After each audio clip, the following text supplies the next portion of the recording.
Hi అండి, అందరికీ నమస్కారం. Welcome to my channel. ఈ వీడియోలో ప్రభుత్వ ఉద్యోగులకు వాలంటరీ రిటైర్మెంట్ గురించిన పూర్తి సమాచారం అయితే ఈ వీడియోలో ఉంది. వీడియోని ఎక్కడికైనా స్కిప్ చేయకుండా ఎండ్ వరకు చూడండి, అప్పుడు పూర్తి ఇన్ఫర్మేషన్ అర్థమవుతుంది. అలాగే వీడియోకి ఒక లైక్ చేయండి ఫ్రెండ్స్. వీడియోలోకి అయితే వెళ్ళిపోదాము. వాలంటరీ రిటైర్మెంట్ తీసుకోవాల్సి వస్తే ఎన్ని నెలల ముందు దరఖాస్తు పెట్టుకోవాలి, దరఖాస్తు ఎవరికి చేయాలి, ఏ ఏ పత్రాలు జతపరచాలి అనేది ఇప్పుడు చూద్దామండి. వాలంటరీ రిటైర్మెంట్ తీసుకోవాల్సి వస్తే 3 నెలల ముందు నియామకపు అధికారికి అయితే నోటీసు అంటే దరఖాస్తు ఇవ్వాల్సి అయితే ఉంటుందండి. అలాగే 3 నెలల లోపు ఇచ్చే నోటీసును సైతం నియామకపు అధికారి అనుమతించవచ్చు. సో ఉపాధ్యాయుల విషయంలో మండల పరిధిలోని టీచర్లు ఎంఈఓ ద్వారా అయితే, అలాగే హై స్కూల్ టీచర్లు హెచ్ఎం ద్వారా డిఈఓలకు అయితే ఏ తేదీ నుంచి విఆర్ అంటే వాలంటరీ రిటైర్మెంట్ అమల్లోకి రావాలని కోరుకుంటున్నారో స్పష్టంగా తెలుపుతూ నోటీస్ ఇవ్వాలి. స్పెసిఫిక్గా జత చేయాల్సిన పత్రాలు ఏమీ లేవు. బహుశా దరఖాస్తుతో పాటు ఫిజికల్ ఫిట్నెస్ సర్టిఫికేటు ఇస్తారు. 10వ తరగతి నుంచి విద్యార్హత సర్టిఫికేట్లు, డిక్లరేషన్స్ జతపరచాల్సి ఉంటుంది. ఇక వాలంటరీ రిటైర్మెంట్ ఏ ఏ కారణాలపైన తీసుకోవచ్చు అంటే, వ్యక్తిగత అనారోగ్యం కారణాలు చూపించి అయితే తీసుకోవచ్చు. ఒక టీచర్కు అక్టోబర్ 2023 నాటి 20 ఏళ్ల సర్వీస్ పూర్తవుతుంది.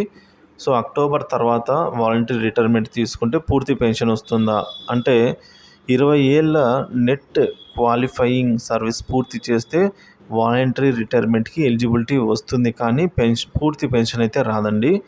ఇక 20 ఏళ్ల సర్వీస్ పూర్తి చేశాక వాలంటరీ రిటైర్మెంట్ తీసుకోదలిస్తే వెయిటేజ్ని ఎన్ని సంవత్సరాలు యాడ్ చేస్తారు అంటే, క్వాలిఫైయింగ్ సర్వీస్కు సూపర్మాన్యుయేషన్ 61 ఏళ్ళకి తేడాను వెయిటేజ్గా యాడ్ చేస్తారు. అయితే దీనికి గరిష్ట పరిమితి 5 ఏళ్ళు. ఇక లాస్ ఆఫ్ పే, అలాగే లాంగ్ లీవ్, మెడికల్ గ్రౌండ్స్లో నుండి వాలంటరీ రిటైర్మెంట్కి దరఖాస్తు చేసుకోవచ్చా అంటే చేసుకోవచ్చు. ఇక మెడికల్ లీవ్లో ఉండి స్కూల్లో జాయిన్ అయ్యాకే వాలంటరీ రిటైర్మెంట్కి అప్లై చేయాలా, సెలవులో ఉండి వాలంటరీ రిటైర్మెంట్ తీసుకోవడం ప్రయోజనమా అన్న విషయానికి వచ్చినట్లయితే, సెలవులో ఉండి వాలంటరీ రిటైర్మెంట్ తీసుకుంటే కమ్యూటేషన్ లీవ్ పెట్టుకోరాదు. స్కూల్లో జాయిన్ అయ్యి వాలంటరీ రిటైర్మెంట్ కమిటెడ్ లీవ్ పెట్టుకొని సెలవు కాలానికి పూర్తి వేతనం పొందే అవకాశం అయితే ఉంటుంది. ఇక అక్టోబర్ 2023 నుంచి వాలంటరీ రిటైర్మెంట్ తీసుకుంటే కొత్త పిఆర్సీ వర్తిస్తుందా అంటే,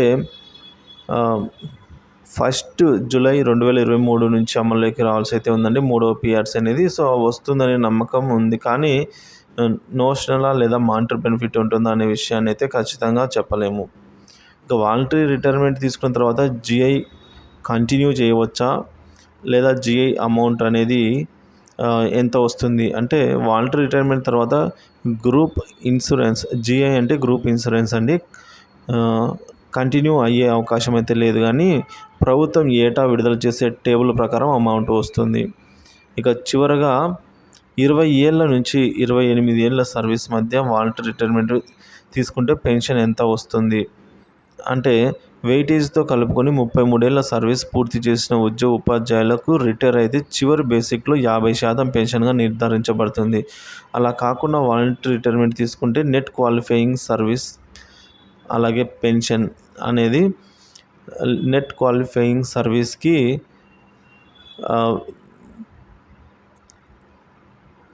లెస్ దాన్ పెన్షన్ సర్వీస్ అండి. సో పెన్షన్ అనేది ఉంటుంది.